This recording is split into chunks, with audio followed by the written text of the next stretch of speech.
खबर वाराणसी से आ रही है, जहां बिजली बिल राहत योजना 2025-26 अर्थात ओटीएस योजना के पंजीकरण कराकर जनपद वाराणसी के लगभग 2.60 लाख उपभोक्ताओं को मिलेगा लाभ। सम्मानित उपभोक्ताओं को सूचित किया जाता है कि उत्तर प्रदेश शासन लखनऊ एवं उत्तर प्रदेश पावर कारपोरेशन लखनऊ के द्वारा विद्युत उपभोक्ताओं को राहत देने के लिए बिजली बिल राहत योजना 2025-26 अर्थात एक मुश्त समाधान योजना ओटीएस का आरंभ दिनांक 1 दिसंबर 2025 से किया जा रहा है, जो दिनांक 28 फरवरी 2026 तक 3 चरणों में लागू रहेगी। योजना में एलएमवी घरेलू श्रेणी के कीवा भार तक एवं एलएमवी वाणिज्यिक श्रेणी के कीवा भार तक के नेवर पेड लोग अनपेड बकायेदार उपभोक्ताओं के द्वारा पंजीकरण कर एक मुश्त धनराशि जमा करने पर सर्च चार्ज के अतिरिक्त 25% तक मूलधन में भी छूट प्राप्त करने का अवसर पहली बार दिया जा रहा है। योजना के तहत जो उपभोक्ता एक मुश्त बकाया नहीं जमा कर पाएगा, उनके लिए भी 500 या 750 मासिक किस्तों के विकल्प के रूप में जमा कर सकते हैं। वाराणसी से धनेश्वर सहानी की रिपोर्ट। जो विद्युत बिल राहत योजना है, इसमें घरेलू श्रेणी के 1 किलोवाट, 2 किलोवाट के और कॉमर्शियल के 1 किलोवाट के 2 प्रकार के उपभोक्ताओं को छूट दी गई है। एक वो जिन्होंने 31 मार्च 2025 या उससे पहले कनेक्शन लिया है और आज तक कभी बिल जमा नहीं किया, जो नेवर पेड कंज्यूमर्स की कैटेगरी में आते हैं।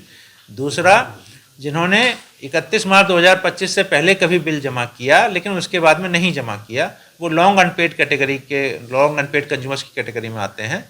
उनको भी ब्याज पर 7% छूट मिल रही है 31 मार्च 2025 तक के ब्याज पर। वह पहली बार मूलधन में भी 25% छूट मिल रही है यदि प्रथम चरण में वह रजिस्ट्रेशन कराते हैं 2000 रुपये जमा करके। दूसरी चीज़ ये है कि जो लोग विद्युत चोरी अधिनियम के अंतर्गत जिन पर कार्रवाई हुई है, उन पे भी राजस्व निर्धारण में 50%, जिसका अंतिम राजस्व निर्धारण हो गया है, उनको 50% निर्धारण की छूट दी जा रही है। वो पहले महीने मतलब 1 दिसंबर 2025 से लेकर के 31 दिसंबर 2025 के बीच में जो प्रथम चरण चलेगा, उसमें रजिस्ट्रेशन कराएंगे तो उनको 50% की छूट मिलेगी। द्वितीय चरण में जो 1 जनवरी 2026 से 31 जनवरी 2026 तक चलेगा, उसमें 45% की छूट मिलेगी।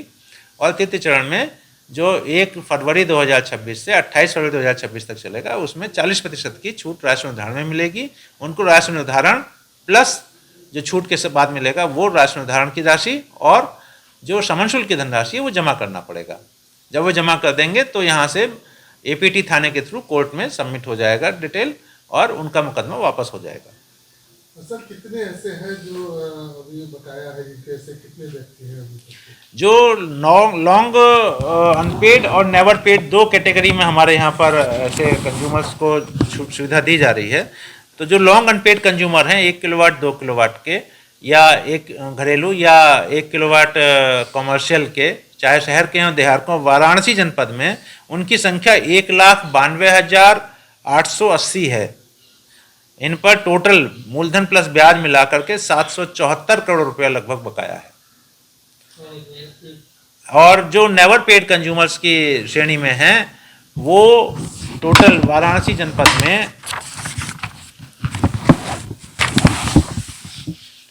63,978 कंज्यूमर हैं जिनको छूट दी जानी है। इन पर भी लगभग 863 करोड़ रुपया मूलधन प्लस ब्याज मिलाकर के इतना बकाया है।